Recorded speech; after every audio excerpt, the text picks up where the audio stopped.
it's good to be here. I've always wanted to come to Thompson. I'm actually from, grew up in Deschamps Lake, which is it's about an hour and a half north and west to Flint-Flop. So it's kind of like, you know, bush and water and all that rock. So I feel quite comfortable here. And it's politics is kind of a, you know, an interesting thing, and I was asked to look at some myths.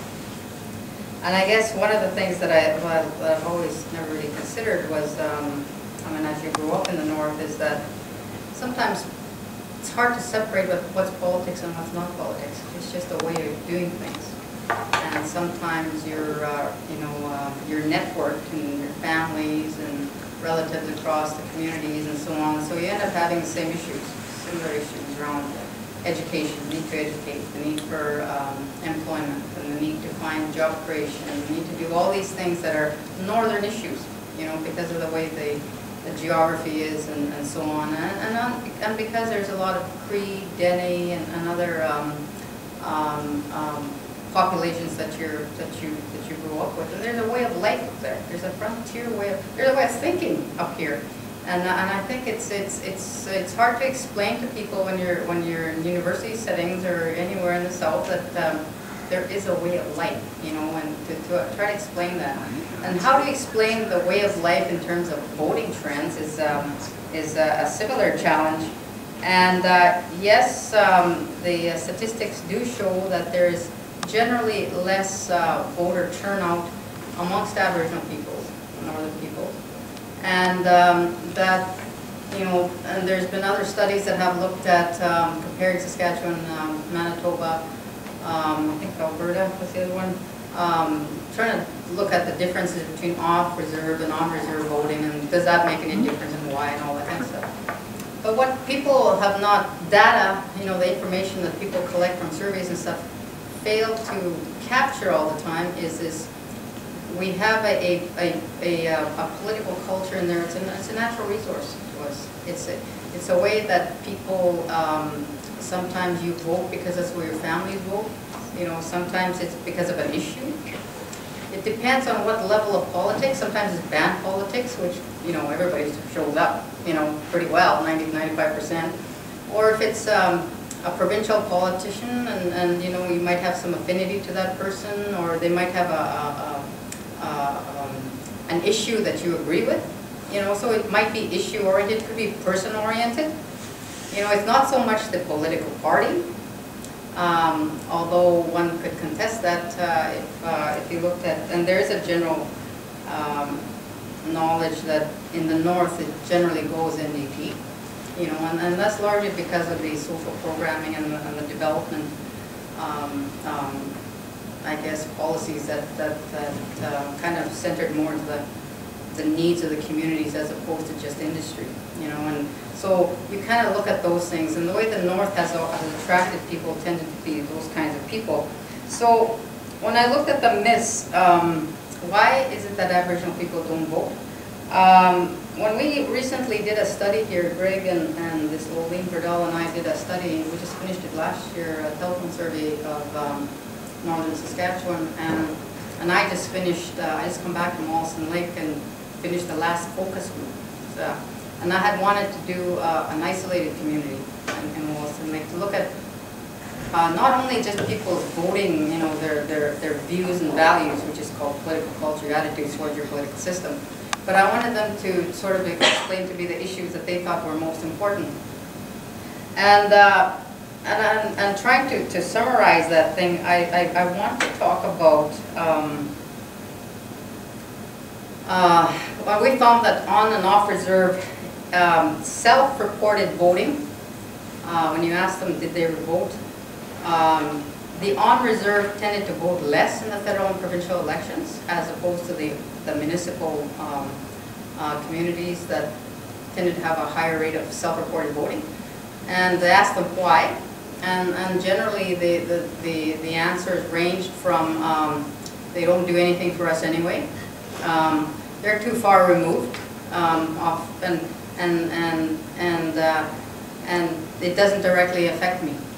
And the other one was dirty politics, you know, which speaks to the thing that Greg was talking about, the smallness of the communities where you know everyone and so on, and the effect of supporting one candidate over another, particularly if they're of the same area or related somehow. The election is over, people might choose, but there's the ramifications of things afterwards among the families. So people kind of, I'd rather not vote, you know. So that you get those human type things. And so when you look at the myth of Aboriginals are apathetic, political disengagement generally, they explain it because of socioeconomic reasons. That poor people generally don't vote, so, you know, nor the poor, so they generally won't vote.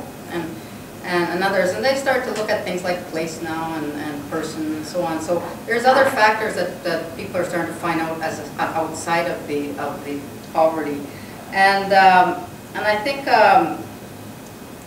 voting is more strategic in the north than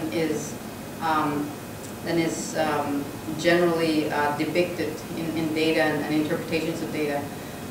People vote strategically depending on their own interests and on their family's interest and their community's interest. If it matters to them, they'll go vote. But the other thing as well is more of the operational, sort of the organization of the campaigns. A lot of people, particularly in the larger federal, provincial not so much, but federal parties for sure, they have a lot of Eastern type advisors that come in and don't know the communities and don't know how you have to coordinate things and organize things, make sure people have the proper ID, make sure that, first of all, they're members of a party before you can vote, right? So, I mean, you have all those things, and so people, it's no longer just, so if you're going to run for anything or run someone that you want to run, you have to go through the party system. It's not just like a band election where if you want to run, you go run, right? I mean, everybody runs. It's not as simple as that. So the more structural and the more rules there are, the more disincentives there are. And I think that's why you'll have people in the media, some campaign people who might have bought memberships for groups of people, right?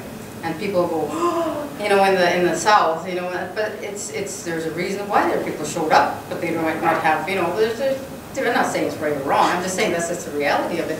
And the other one has to do with in the youth.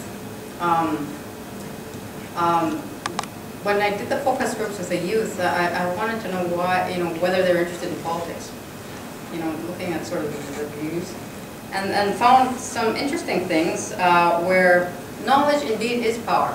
A lot of the youth are not informed properly, or they hear things on TV or else they see dirty politicians, and whatever's on the media is very much, you know, in the forefront of their thinking, you know, because they haven't learned or not informed them to balance, not to believe everything you hear, you know, or see on TV.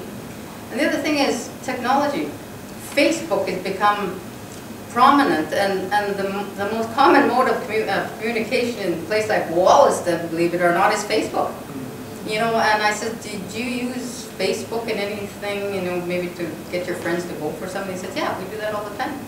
So that's another mode of emerging communication systems. So that's more the you know, understanding the people in the environment that you're going to work with. So my argument is that, you know, if you know people in the communities and you know sort of the environment and you organize properly, then I think you'll find people much more willing to participate. And I know I've been involved in a few, and it required starting from the first, you know, where you not just hand out a pamphlet and say, hello, I'm running, can I have your vote. It actually goes for you picking that person and taking them to the voting booth and finishing it off, right? It's a follow through. So and that's a lot of work and it's a lot of time and money. So that sort of investment is something I think Northerners, it's kind of a new game that way for the Northerners. So I think it'll take a little while.